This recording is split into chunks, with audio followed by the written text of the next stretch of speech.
जिस दिन भी सनातनियों में से 5 करोड़ लोग अपने हिंदू होने का एहसास करेंगे, अपने सनातनी होने का एहसास करेंगे और सनातनी होने के लिए मर्सिडीज गाड़ी और ब्रांडेड कपड़े पहनने नहीं होते,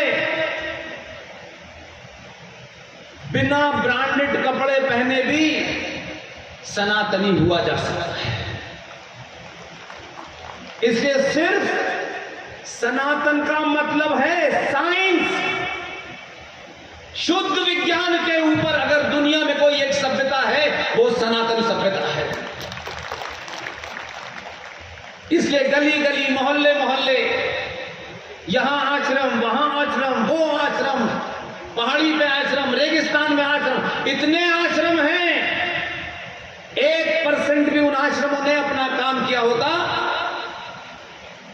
तो ऊंट की पीठ पे खड़े होने वाले लुटेरे जो हिंदुस्तान आए थे वो गली गली हमारी बेटियों की हत्या ना कर रहे होते। हम चाटुकार हैं, हमको कुछ भी दे दो, हम सब कुछ दांव पे लगा करके सिर्फ सत्ता प्राप्त करना चाहते हैं। MLA MP बनने से पहले हम आदर्शवाद की बात करते हैं, लेकिन 2 कमरे के मकान वाला यहां से टिकट लेता है, फिर 12 कमरे के मकान में लौटता है। फिर उनको इलेक्शन के समय हिंदुत्व याद आता है और आप उन्हीं में से कभी इसको दे दिया, कभी उसको दे दिया। आप सवाल नहीं पूछते उनसे। कम से कम 2022 के भारत में लोगों को सवाल पूछना चाहिए और अपनों से ज्यादा पूछना चाहिए, क्योंकि अपने आप के पास बार बार आते हैं। इसलिए सनातन के सिर्फ 5 ही तत्व हैं। इन 5 तत्वों को जो मानता है वही सनातनी है, बाकी सब पाखंडी है। और ये मैं नहीं कह रहा, आपने अपने शास्त्र नहीं पढ़े हैं, अपने वेद नहीं पढ़े हैं, ये बात अलग है कि कुछ चाटुकारों की दुकान नहीं चल रही है तो उन्होंने कहा है कि वेदों में बदलाव होना चाहिए। तुम बदल जाओगे, वेद नहीं बदले जा सकते। जो भी ये कहता है वो गद्दार है। अपने स्वार्थ के लिए कोई वेद बदलने पे तैयार है, कोई हिंदुत्व की परिभाषा को बदलने के लिए तैयार है, कोई कहता है इस्लाम के बगैर हिंदुत्व अधूरा है। हिंदुत्व कहीं अधूरा नहीं है, तुम अधूरे पैदा हुए हो। सच जानिए, ये सच लेके सबको जाना है। कोई धरती पे परमानेंट नहीं आया है। बड़े से बड़े चले गए, छोटे से छोटे चले गए। और इसकी चिंता मत कीजिएगा कि अपने जीते जी आपको सब कुछ चाहिए। जो आपके भाग्य में लिखा है वो भाग्य आपके पास चल के आएगा।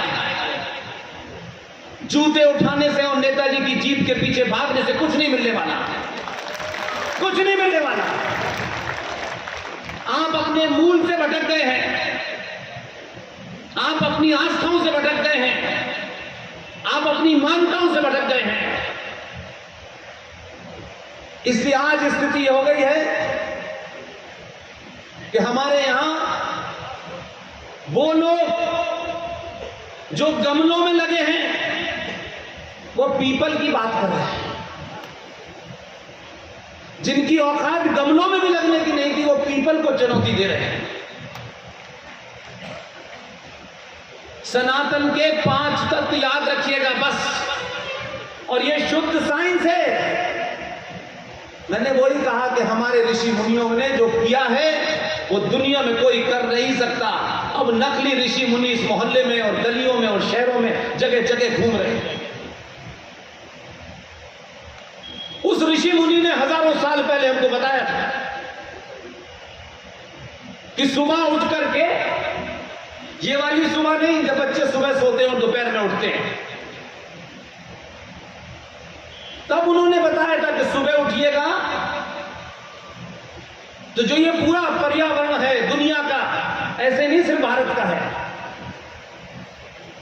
ये पर्यावरण में जितने भी पेड़ पौधे होते हैं ये रात भर कार्बन डाइऑक्साइड छोड़ते हैं।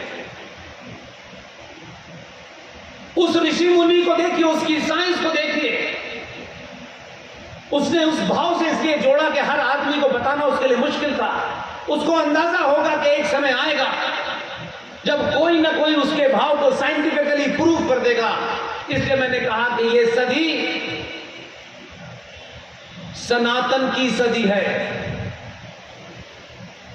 और उसने आपसे कहा कि सुबह उठे, जब सूरज की किरण निकलती है और पर्यावरण के सारे पेड़ जो रात भर कार्बन डाइऑक्साइड देते हैं, वो जब सूरज की किरण निकलते ही, ये कुदरत का, ये प्रकृति का नियम है, वही पेड़ पौधे जो पूरी रात कार्बन डाइऑक्साइड देते हैं, वो सारे के सारे पेड़ सूरज की पहली किरण निकलते ही ऑक्सीजन देना शुरू कर देते हैं।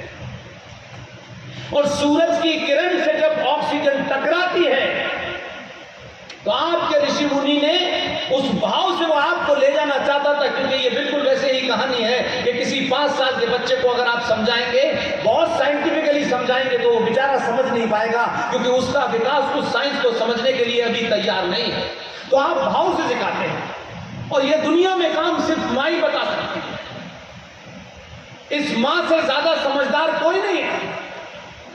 ये खामेखा आपको गलतफहमी हो गई है, आप कुछ भी नहीं है।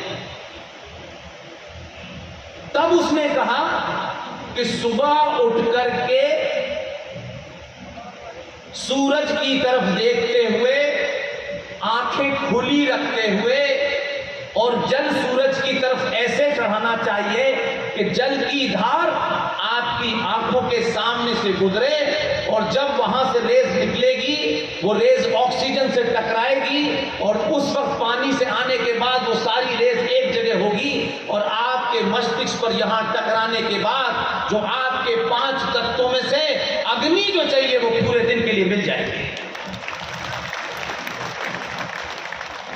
ये पोंगा पंडित,